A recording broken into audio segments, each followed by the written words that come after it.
Indian പത്രപ്രവർത്തന രംഗത്തെ അതികായനായ mark ടള്ളി അന്തരിച്ചു. English പത്രങ്ങളിൽ പേരിലെ കൗതുകം കൊണ്ട് അദ്ദേഹത്തിൻ്റെ കോളം ശ്രദ്ധിച്ചിരുന്നു. അദ്ദേഹത്തിൻ്റെ വലിപ്പം അറിഞ്ഞത് ഇപ്പോഴാണ്. ഏറെ നാളായി അസുഖബാധിതനായിരുന്നു. 90 വയസ്സായിരുന്നു. കഴിഞ്ഞ ആഴ്ച ഡൽഹി സാകേതിലെ മാക്സ് ആശുപത്രിയിൽ പ്രവേശിച്ചിരുന്നുവെന്ന് ടള്ളിയുടെ അടുത്ത സുഹൃത്തും മാധ്യമപ്രവർത്തകനുമായ സതീഷ് ജേക്കബ് അറിയിച്ചു. 22 വർഷം BBC-യുടെ ഇന്ത്യയിലെ ബ്യൂറോ ചീഫായിരുന്ന മാർക്ക് ടള്ളി മാധ്യമരംഗത്ത് പതിറ്റാണ്ടുകൾ പരിചയമുള്ള വ്യക്തിയാണ്. BBC റേഡിയോ 4-ലെ സംതിങ് അണ്ടർസ്റ്റുഡ് എന്ന പരിപാടിയുടെ അവതാരകൻ ആയിരുന്നു. 1964 മുതൽ BBC-യിൽ പ്രവർത്തിച്ചു. അടിയന്തരാവസ്ഥ കാലത്ത് ഇന്ത്യ വിട്ടിരുന്നു. 1994-ൽ BBC-യിൽ നിന്ന് രാജിവെച്ച് ഫ്രീലാൻസ് ആയി പ്രവർത്തിച്ചു. 1985-ൽ ബ്രിട്ടീഷ് സർക്കാരിൻ്റെ Order of the British Empire പുരസ്കാരം ലഭിച്ചു. 2002-ൽ നൈറ്റ്ഹുഡ് പദവി കിട്ടി. 1992-ൽ പത്മശ്രീയും 2005-ൽ പത്മഭൂഷണം ലഭിച്ചു. ഓപ്പറേഷൻ ബ്ലൂ സ്റ്റാറിനെ കുറിച്ചടക്കം പുസ്തകം എഴുതി.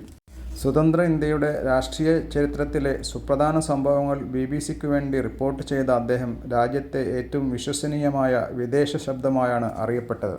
1935 ഒക്ടോബർ 24-ന് കൊൽക്കത്തയിൽ ജനിച്ച ടള്ളി 30 വർഷം BBC-യുടെ ഡൽഹി ബ്യൂറോയിൽ പ്രവർത്തിച്ചു.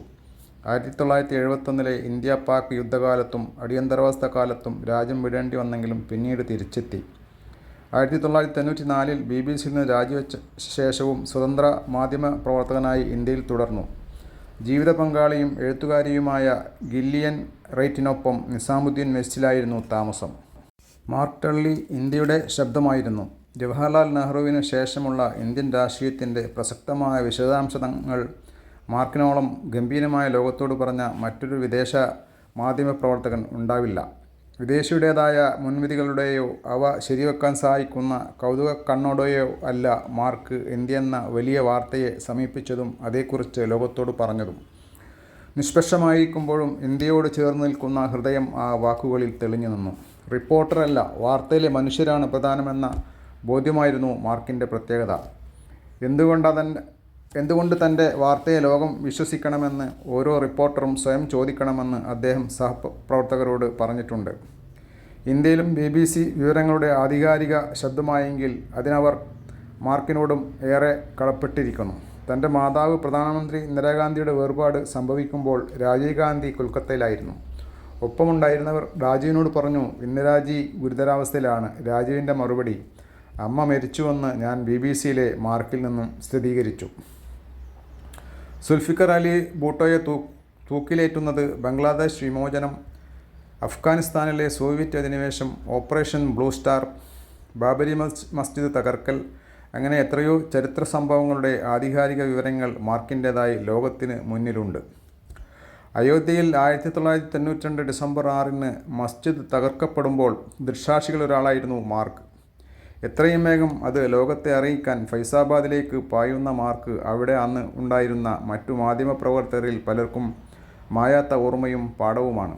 അയോധ്യയിലെ ഫോൺ സംവിധാനം അപ്പോഴേക്കും സ്തംഭിച്ചിരുന്നു. അത് മനസ്സിലാക്കിയുള്ളതായിരുന്നു മാർക്കിൻ്റെ നീക്കം. ആ പോക്കിൽ ഒരു മുറിയിൽ പൂട്ടിയിടപ്പെട്ടതും അവിടെ തൻ്റെ പേര് പറഞ്ഞ് ചിലർ നടത്തിയ കൊലവിളികളുമൊക്കെ മാർക്ക് പിന്നീട് വിവരിച്ചിട്ടുണ്ട്. No Full Stops in India, India in Slow Motion, The Heart of India, Lives of Jesus തുടങ്ങി ഒട്ടേറെ പുസ്തകങ്ങൾ എഴുതി.